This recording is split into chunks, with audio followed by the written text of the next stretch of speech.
Hey folks, this is Ben Gessel. How's it going? There's something I want to talk about here that I suppose on some level, we talk about my church and stuff, sure, and my religion, but this is kind of a very broad topic that many people talk about in many religions anyway. And it has, I think rather than just say what it is, I'm going to try to explain it my way. Because it's always better that way to go through some thought processes trying to explain this stuff. So, some people sometimes remark how positive or upbeat Mormons are, members of the Church of Jesus Christ of Latter-day Saints. I tend to say that pretty quickly because it's a lot of words. The members of the Church of Jesus Christ of Latter-day Saints. Or Mormons, LDS folks. So yeah, I get that. I get that vibe. I get that comment sometimes. Yeah, you guys are always so upbeat. You guys are always. We say it comes from having the Spirit with us, the Holy Ghost, more or less, most of the time, some of the time, whatever, all the time, hopefully. And I don't know. It's a very intangible thing. People have had a lot of questions about that very subject before I talked to you. What I want to talk about, I suppose, is more, it's related to that somewhat, but it has something to do with one of the qualities that we tend to notice in other people, but it just is not often, we don't always know how to describe it. It's related to this cheery optimism, I suppose.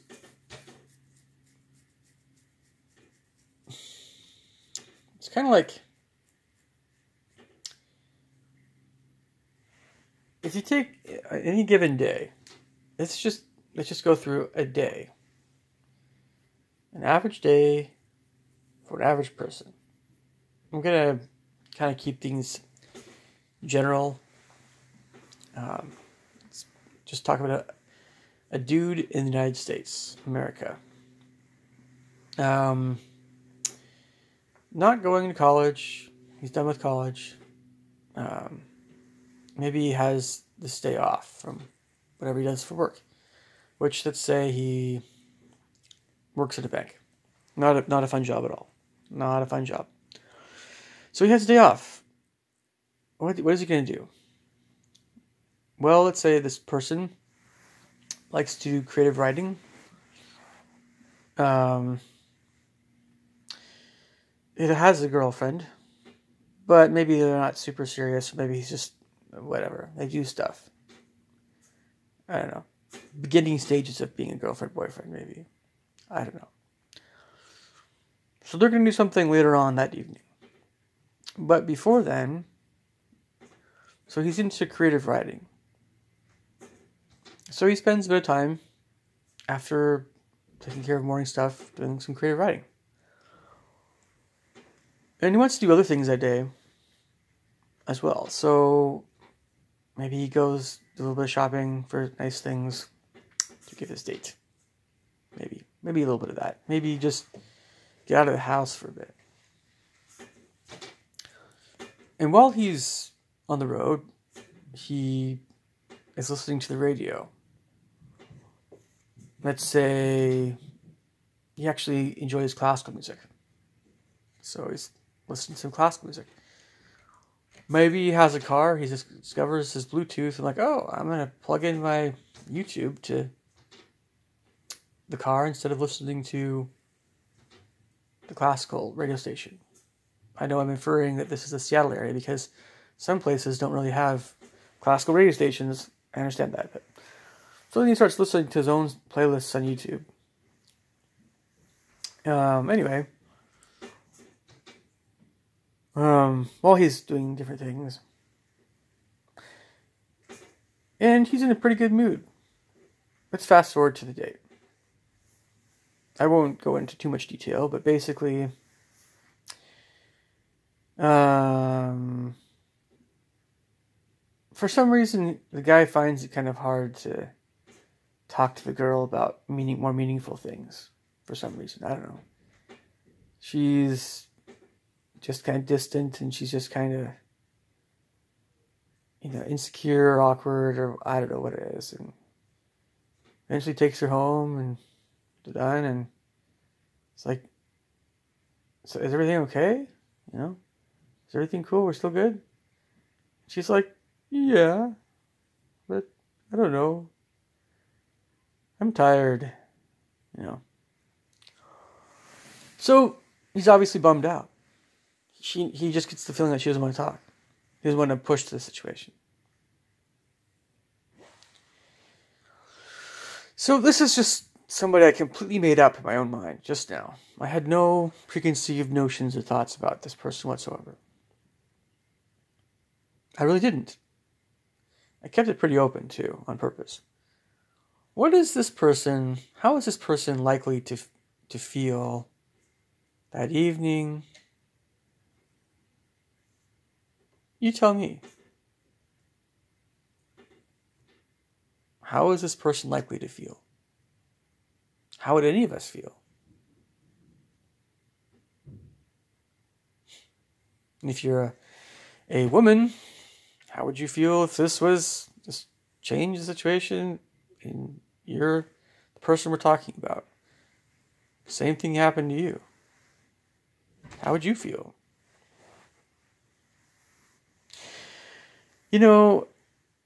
This ability to rebound from stuff, to keep a stiff upper lip, to keep going, to not just, keep working on stuff, keep doing stuff, keep being happy, keep accomplishing things in life, keep trying to meet new people, keep trying to keep a positive attitude about everything, keep, trying to be a better person, try to make things right with people. It's like, and this is one of the worst trains of thought I've had at church. One of the worst trains of thought is, I'm trying to do this, and nobody seems to care. Nobody seems to notice. Nobody seems to give a rip. Not just people in my church, but everybody. Nobody really seems to care about how hard it is to do this, to be this way. Not only do people not care about me, they don't care about a lot of other people as well. It's just people just care about what they care about, their own little bubble.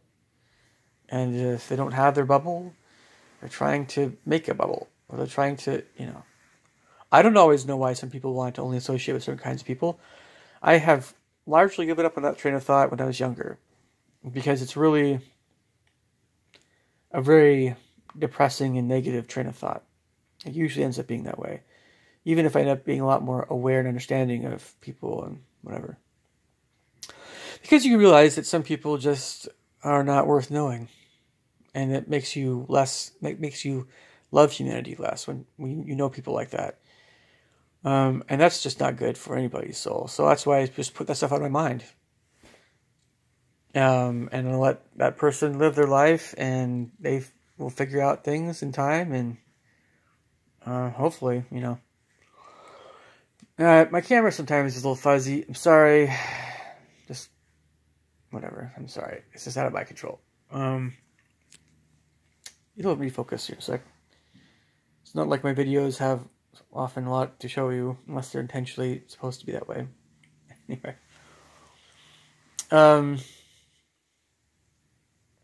This optimism, the stiff upper lip thing.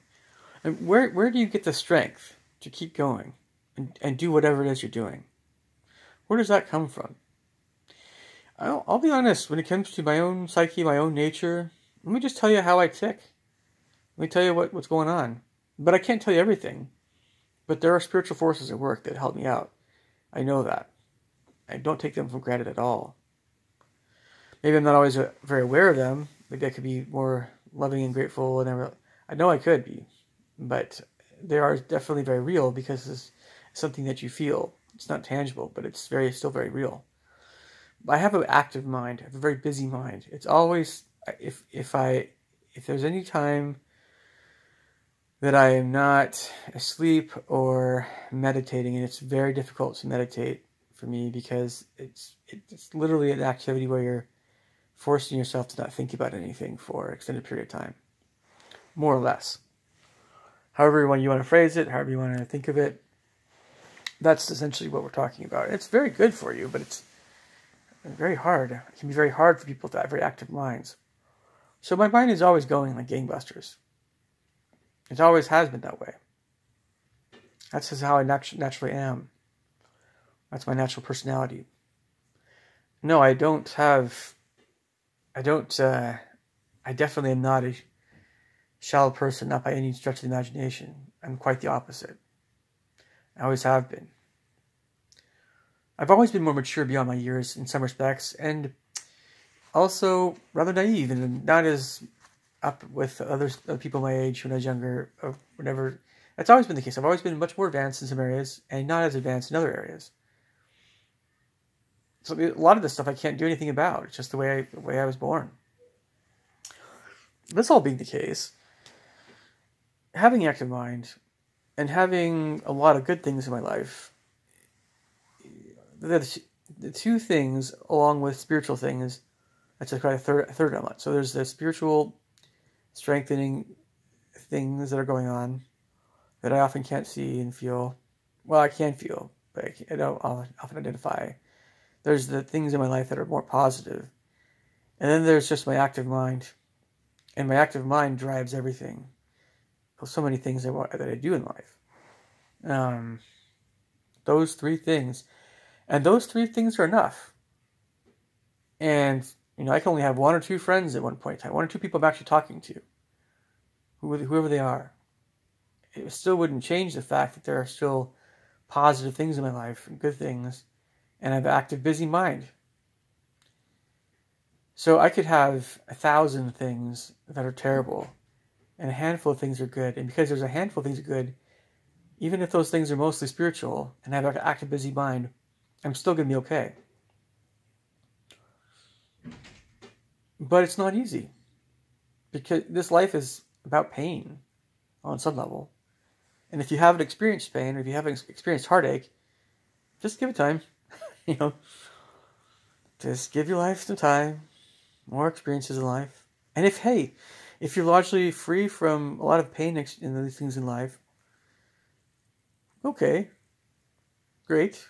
But something will happen at some point in your life that will cause you a lot of pain. Maybe it's not of your own doing. Maybe it's someone else's doing. But you feel it very deeply. And it hurts. It's the problem of pain. If you want to explore it more, look at C.S. Lewis or Spencer W. Kimball. Mention those two names again, C.S. Lewis and Spencer W. Kimball. They both talked about it at length. And others as well. You'd think that good people, or people that are, doing what they should be doing, or people that are about doing good things, that somehow God will spare them from feeling pain. Now, of course, would any of us knowingly cause anyone else pain? No, we wouldn't, if we loved that person. Would any of us knowingly cause someone pain if we didn't like somebody? That's another subject. Yeah, we shouldn't. We shouldn't want to cause anybody pain. But I think there are times when some of us will want to actually cause somebody pain. And it takes a lot of hate. But the more that's an ongoing... See, here's the thing. This is the kicker about the why. About the why some people are so cheerful and upbeat. Well, the true answer to that question has a lot to do with the extent to which a person wants to have others be happy or others be miserable. So if you meet somebody who wants, truly in their hearts wants everybody or as many people as possible to be miserable, and they just want to be like leave me alone, piss off, or whatever. Or they treat you very poorly, and they don't even know you've just met them, and they just have a bad attitude toward everybody. And regardless of if they're wealthy or poor, famous or not famous, it doesn't really matter. There are people out there that are very, very miserable and very unpleasant people that will act this way. And then you have people that are completely opposite. Completely the opposite. That everybody they talk to, as much as possible, they want that person to be happy. Truly happy. Oh yes, I have known people like that. I have. Now, of course, we have a lot of misunderstandings about people, on both kinds of people many times. We can have sympathy for either kinds of people, because there's all kinds of reasons why someone would act one way or another way. Why would Joaquin's Joker guy act the way he does? If you're very, very mistreated, if you have psychological conditions, that sort of thing, and you could snap one of these days. And is that evil? Well, it's definitely less evil than somebody who's been treated very well and has done some very heinously evil things. That's another level of evil. That's why it was like such a different take on the Joker. I mean, whether or not you consider him insane or evil or just unstable emotionally, however you see him, they're different takes on this character. But it was a different character, a different universe, a different thing. And a lot of people preferred it because it made the Joker more human. You see a movie or see a character, that character just doesn't quite seem... It's harder to identify with that character for some reason. And we know what kinds of characters they are in movies and books. There's a reason why you can't really identify with that character as well. Reasons. The reasons I'm talking about, or the things I'm talking about, have something to do with this awareness that we have of ourselves. And this awareness that we have of other characters in books or movies. Or what, TV or whatever, video games, whatever, I don't know. And we want to discover characters that are more like us. Or, if they're different than us, we want to understand them, try to understand them in a way that we understand people in real life. That's what we want, I would think. When we encounter a character that just is harder to understand, where there's a theme, like evil. So there's a character that's just unbelievably evil. Like the devil. It's hard to comprehend how evil the devil is. So when you have the devil, Satan himself, in a movie, or book, or story, or whatever, well, I mean, it's like, I don't know.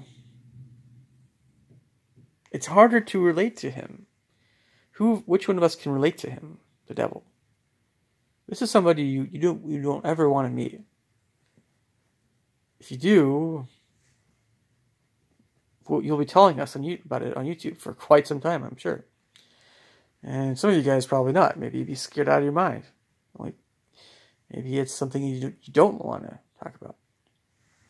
Or, if not the devil himself, then somebody following him. Another demon or something like that. Whatever. Some people, actually say that they've actually contacted demons before. That's one of the worst things. That's a really bad idea. Never do it. Ever, never, ever. I mean, I've never done it, obviously, but why would you ever want to do that? Yeah, just anyway. So, anyway, I don't know. Curiosity, I know. I understand the reasons. Many of them. But, I mean, like, whether it's somebody who's a worse person or a more negative person or a positive person. So we have a hard time understanding the people on the far extreme evil side. Yet we're often thinking about why people are so evil, why certain entities are so evil. It's probably for some of us, it's an ongoing train of thought. Other people seem quite the opposite morals, and someone like God or someone like an unbelievably amazing person spiritually, or somebody that maybe you want to be more like, or somebody that is so unbelievably amazing in some area or some aspect. And we might think it's hard to relate to that person. We might feel guilty for our own imperfections. Well, in either case, once you understand what makes someone tick, and so, but it takes the desire. There's some people that we want to get to know better. There's some characters we want to get to know better in books, and some others that we don't really want to. It's really great when you have an author that creates characters that he just knows that you want to understand better. And then he spends more time developing the characters that you want to get to know better, and then he spends less time developing characters that you don't want to get to know better. And the author just kind of intrinsically knows who you'd be more interested in getting to know. So a video game is nice because you can do that. See, this whole non-linear thing, by the way, with Elder Scrolls games, they're great for exploration in a landscapey aspect to a certain extent, or getting stuff. But obviously you don't have it's characters that you want to meet, interact with. And characters and quests and things that give a game more real substance. That's ultimately, I think, what a lot of us wanted. And I mentioned this before in other video game type, videos. Because a non-linear game would let you kind of do your own thing that way. But it would be, again, more character-oriented, or more plot-oriented, or more theme-oriented, or whatever, rather than just this hack and slash, get more gold thing. Oh, let's find the 500th cave and get to the 500th level, or whatever. So, oh man, but yeah, of course I know it's hard, but that's what we want. That's real content, right? Real stuff. So,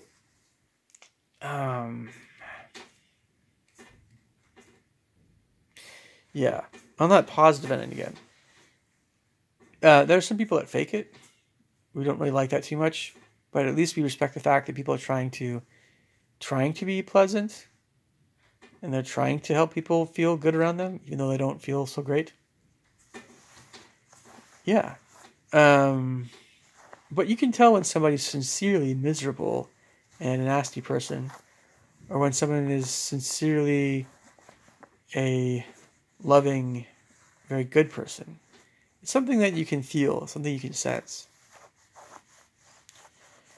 And if you haven't had too many experiences in one direction or the other in life, just let me know when you have, or you'll remember this video probably when you encounter someone who's particularly evil, or negative, or bitter, or whatever, or someone who's particularly cheerful, or you feel really good feelings around that person, for whatever reason. Now we wonder why some people are so positive. What makes you so special, right? Well, it's hard to find fault with somebody that you genuinely like. I'll repeat that. It's hard to find faults with someone that you genuinely like. It's easy to forgive someone that you genuinely like. It's harder to forgive someone that you don't like. But actually, more than that, I've come to the point that, it's harder to forgive somebody who's really, really rubbed you the wrong way. Like, maybe someone doesn't have very good character overall, but that person just leaves you alone. If somebody does something minor, or something little, what's the word I'm looking for? Of little consequence, it's easy to forgive something like that, or should be. And some people have an easier time forgiving others than other people that have a harder time, because, sometimes it's a personality thing. Sometimes people have these bitter aspects of their soul that they've never really dealt with,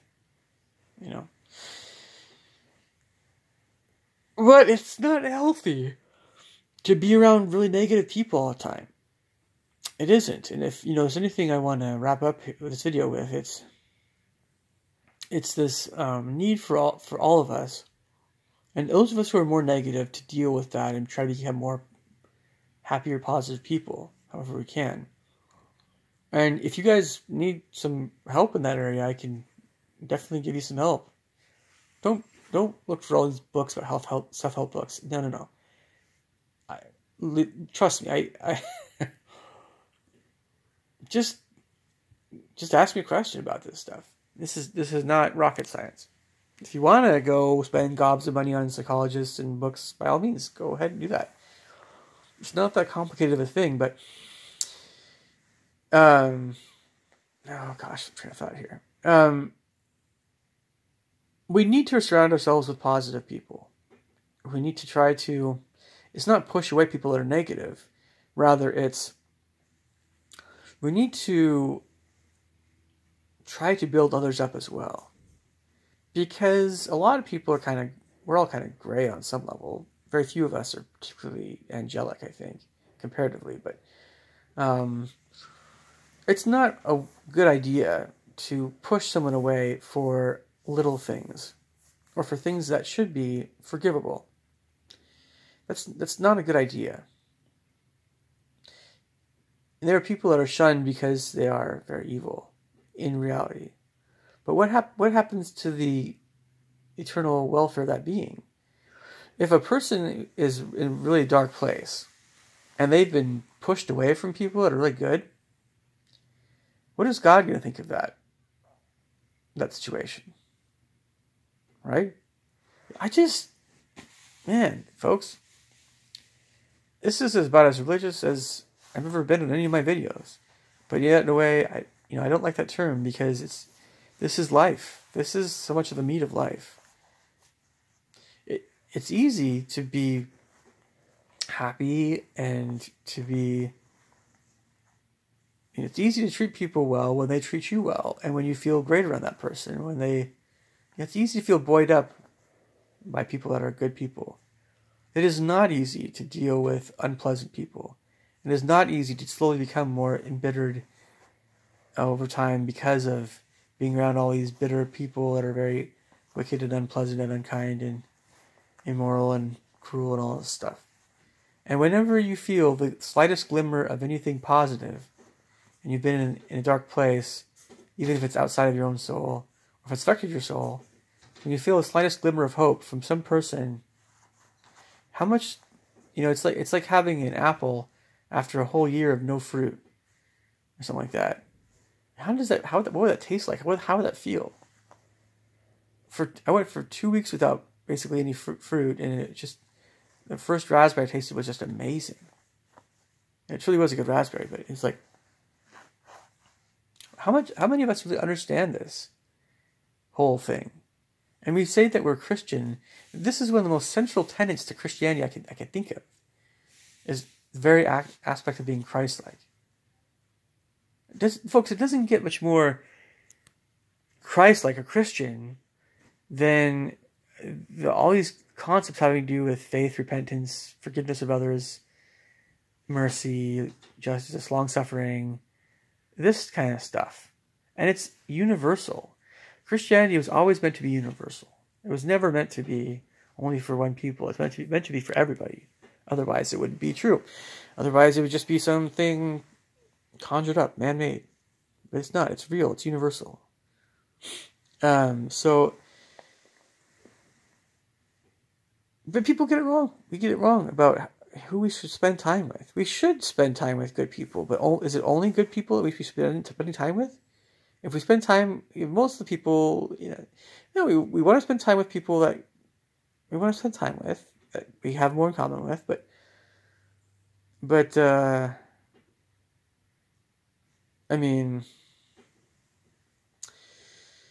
if you're around somebody for a long time and they're just never really, that you don't really enjoy their company as much, or you never really enjoyed it all that much to begin with.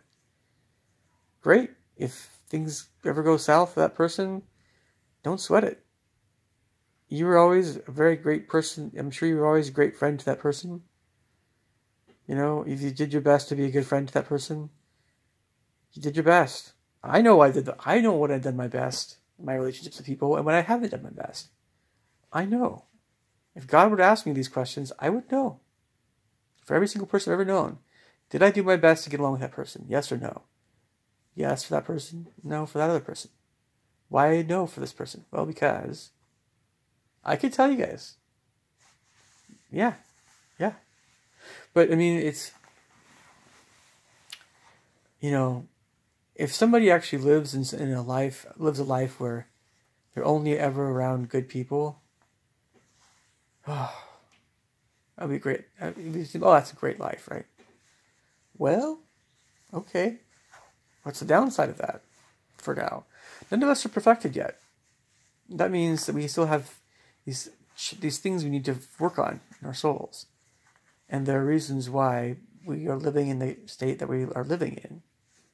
At some point in the future, from the long distant future, things will be different. But until that time, we can either choose to be wheat or tares, and we gotta. So again, if you guys need some ideas, some help regarding being happier and not the sort of person that's miserable, let me know. Again, when it comes down to it, it's spiritual stuff. It's being grateful for what's going well in my life. And it's my active mind, keeping busy mentally, always engaged in something. Right? Yep. Okay. I will leave me your thoughts and comments below. Catch you guys later. Take care. Bye.